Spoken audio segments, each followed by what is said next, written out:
औरतें भी अगर कुर्बानी कर रही हैं तो वो भी अपना कुर्बानी का जानवर खुद अपने हाथ से ज़िबा करें। सही बुखारी में है, हजरत अबू मूसा अशअरी रज़ी अल्लाह ताला अन्हु अपनी बेटियों को हुक्म करते अय्युज़हीन बिअयदीहिन्ना कि अपने कुर्बानी के जानवर खुद अपने हाथ से ज़िबा करें। बिअयदीहिन्ना, हिन्ना मुअन्नस है, अपने हाथों से। बेटियां जो कफालत में हैं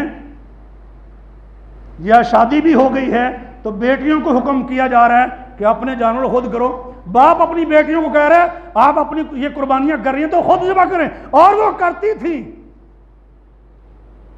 आजकल भी हो जाते हैं ऐसे। हमारे यहाँ तो कहते हैं अच्छा जी मौलवी साहब औरत का ज़बिया हलाल है, औरत ज़िबा कर सकती है। और पुराने बुजुर्ग जानते हैं देहातों में तो लोग इंतजार करते थे मेहमान आया है, देसी मुर्ग पकड़ना है और ज़िबा करना है, कोई मर्द आए बाहर से तो फिर उसको ज़िबा करें ना। और उधर एक औरत ने एक बकरी ज़िबा कर ली थी तेज धार पत्थर के साथ, तो नबी अलैहिस्सलाम ने उसको हलाल करार दे दिया, खाने का हुक्म दे दिया कि बिल्कुल खा सकते हो, हलाल है।